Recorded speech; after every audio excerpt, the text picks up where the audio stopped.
All right, we're back. Round 3. Ranting and Drop C. Got about 7 views on the other videos, so it's safe to say we're going to be YouTube famous in no time. But with all this time on my hands, I wanted to make a video maybe a little bit more insightful towards what I go through every day. Obviously, this is my own choice, getting out of the military. For those who didn't watch the intro video, I have 2 weeks to the day until I separate from active duty Air Force. I joined basically on my 27th birthday. I'll be 34 this year. So 2009 to 2026, 7 years, just about a third of the way to that coveted 20-year mark where so many people retire. But basically since last October, I haven't really worn the uniform too much. Took advantage of a program called Skill Bridge. Basically what that is, if you're not familiar, is you go on a permissive TDY, or in civilian jargon, my commander signs off on me to take a special kind of leave with a company with the hopes of employment afterwards.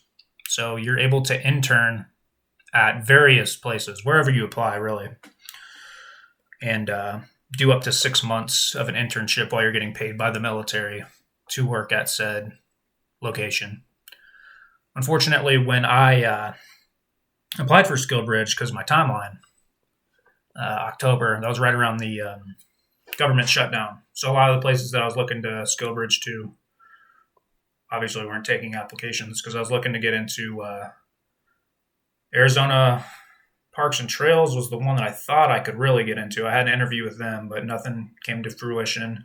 But also Bureau of Land Management, U.S. Fish and Wildlife. A lot of those I ended up with phone interviews, but nothing developed just because of that, the timeline and the stuff that was going on in the world at the time.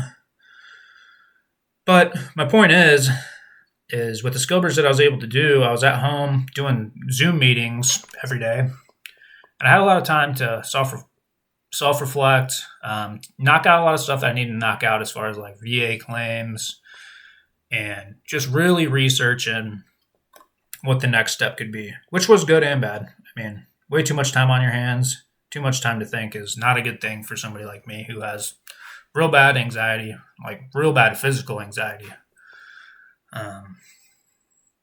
Catastrophize about the worst possible scenarios all the time. Overthink everything. It's been real rough, and I just wanted to share that with you guys. You know, it's difficult to not really have too many people to talk to, not very many people to confide in.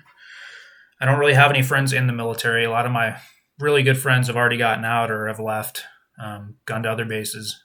So I think this is kind of an outlet for me to just throw this out into the universe that, man, the struggle is real.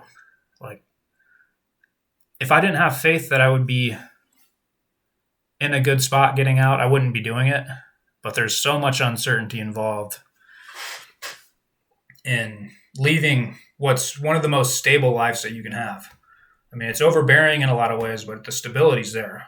I mean, barring you getting into some kind of trouble that's going to lose you a stripe or two, you're always going to get paid at the beginning of the month, the middle of the month, or middle of the month, end of the month, however you want to look at it. You're going to get 2 paychecks a year.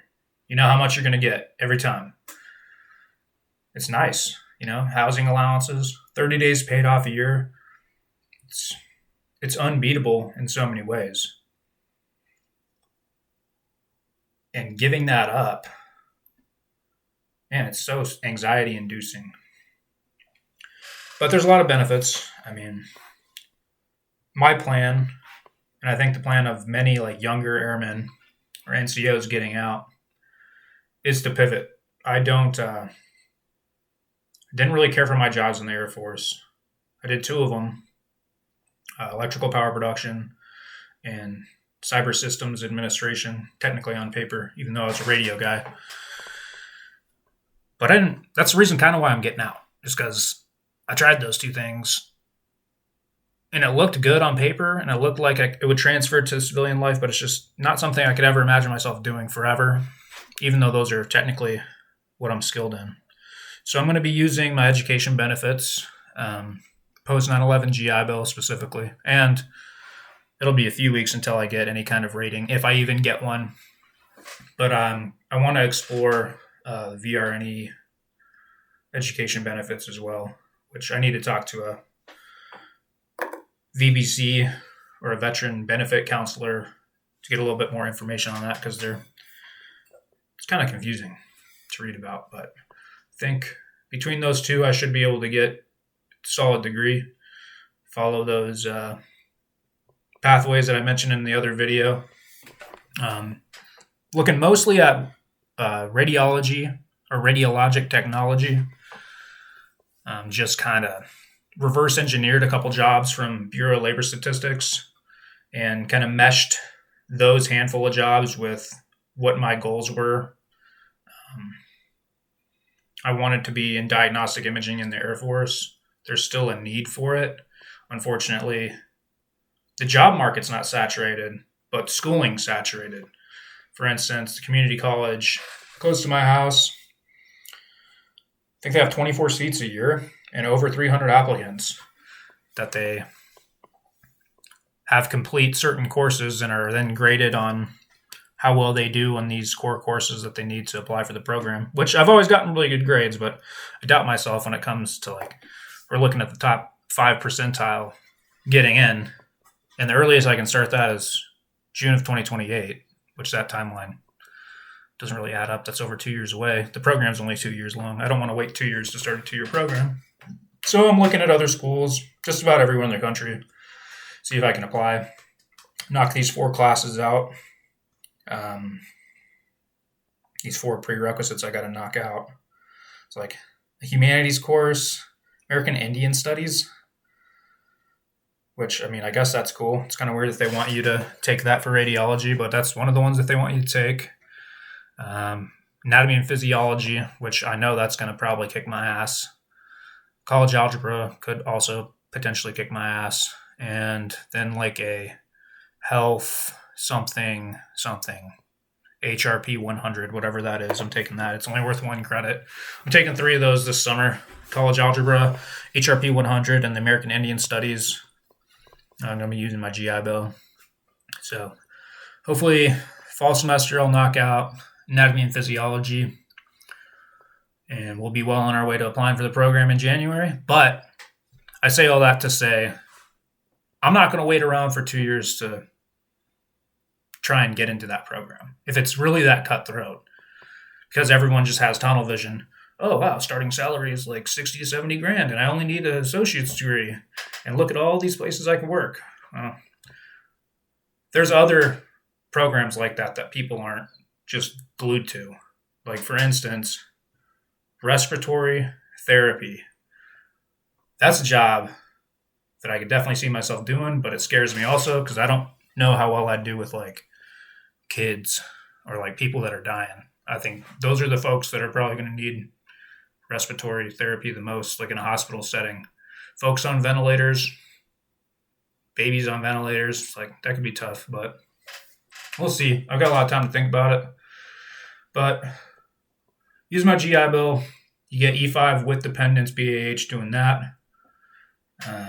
Kind of kills 2 birds with 1 stone, right? I mean, it's not enough to live off of, but it definitely helps. Definitely helps with income. And you're also knocking out school. So my goal is to hopefully get through one program or the other in hopefully about 27 months. So I'll still have a little bit of my GI Bill left over when I'm done. Do this summer and then hopefully 24-month program. We'll see. I don't know how the math adds up, but we're definitely going to try our best moving forward to knock out the degree and have a decent career by the time I'm, let's say, 36 years old, 36, 37. Relocate, use the VA home loan to buy a house, I'm already done with apartments. I'll never share walls with anybody ever again. We're in this 3-bedroom house here. It's not too bad. I'm paying about $1,700 a month. But yeah, man, it's a big rant. Me just getting my thoughts out there. It's very anxiety inducing, like I said. I mean, it sounds like I have a pretty good plan, but man, the plan changes constantly. I'm constantly thinking about it. And every fucking conversation you have with somebody, especially in the uniform, wants to fucking doubt you. They want to know what's your next thing? What's the next thing you're going to do? Not because they give a fuck, because they don't care. They want to kind of put you down, and they want to compare that to what maybe they think they would do or what they think you should do, which is 90% of the time you should stay in. Why are you getting out? Because they're insecure about getting out, or they're already invested. They've already invested 10, 12, 15 years, so they see the light at the end of the tunnel. Why would you get out now? It's like none of your business, really. So I hate those conversations. But yeah, that's all I can say. The uncertainty is overwhelming. I'm about to go on a walk right now. I'm not a gym guy. Hate going to the fucking gym. I'm just have too much social anxiety to be around those kind of people. That many people. So I walk like 8 miles a fucking day just to get out of my house, just like around my neighborhood, or I'll go on like designated trails, like in the area if I feel like driving out into the sticks. But yeah, man, just to clear my mind. 8 miles a fucking day. It's crazy. But anyway, if anyone's watched 12 minutes of this, you are awesome. I know I haven't talking in circles and nothing's been super linear about this. If anybody has any questions about anything at all, feel free to post a comment. I mean, I know, and to a lot of people, and I know how people are on the internet, I'm one of them, this could seem like super pathetic. Like somebody might just think that this is ridiculous, that anyone would even film themselves just rambling. But man, it helps a lot. It helps a lot to just air out the dirty laundry or just air out how you feel about certain things. It's very therapeutic to me. So that's half the reason why I made the channel.